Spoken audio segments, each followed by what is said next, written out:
Welcome back to another adventure.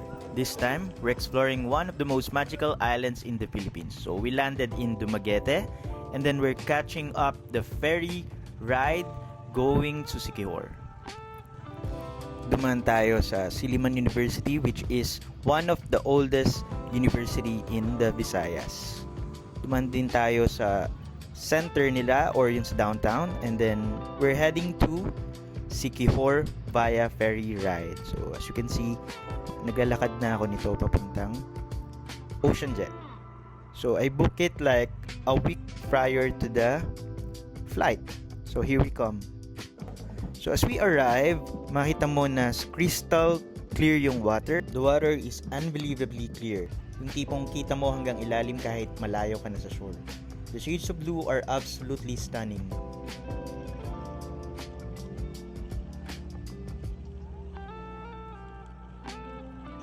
At this point, we are already at the island and we are renting a motorbike to tour around the island.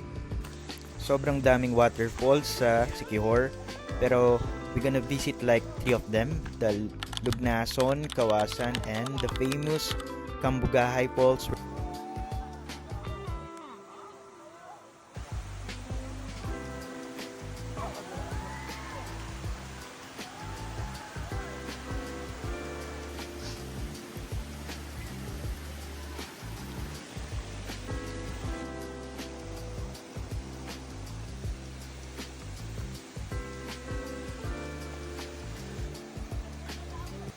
One of the things I love most about Siquijor is that every corner feels untouched.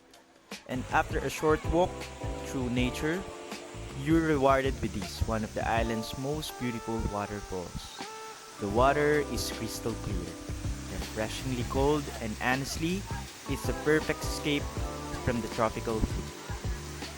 The sound of the water, the fresh air, and the peaceful surroundings make you forget everything else, even for a while. This is the kind of place where you stop chasing time and simply enjoy the moment. If you're visiting Siquijor, make sure to add the waterfalls to your itinerary. It's more than just a tourist spot, it's an experience you'll always remember. Don't forget our fitness even if we are on the vacation.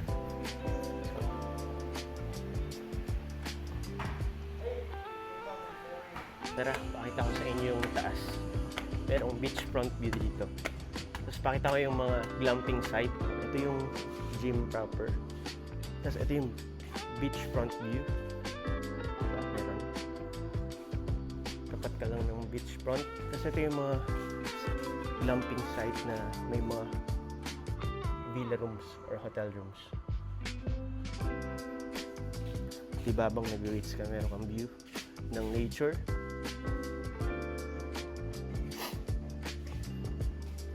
Hindi pa tapos yung workout ko. So, try ko pang mag-workout ng ibang actually, inubo kaya medyo hingal ako.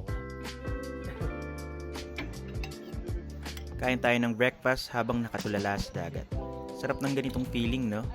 Yung wala kang iniisip na work, yung presensya mo nakafocus lang sa nature. Immersion with nature, ika nga. Kakaiba ang Siquijor. Walang matatayog na gusali, hindi pa commercialized, and napakasimple lang ng buhay dito.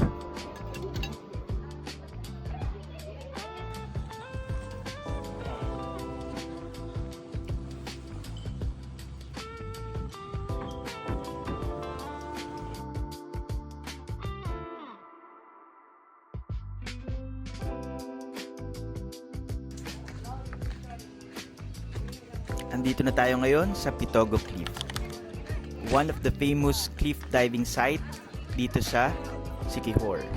So mapapansin nyo, sobrang taas ng cliff. So ayan, nakakatakot actually. So, I will not try to risk kasi I don't want to be adventurous at this time.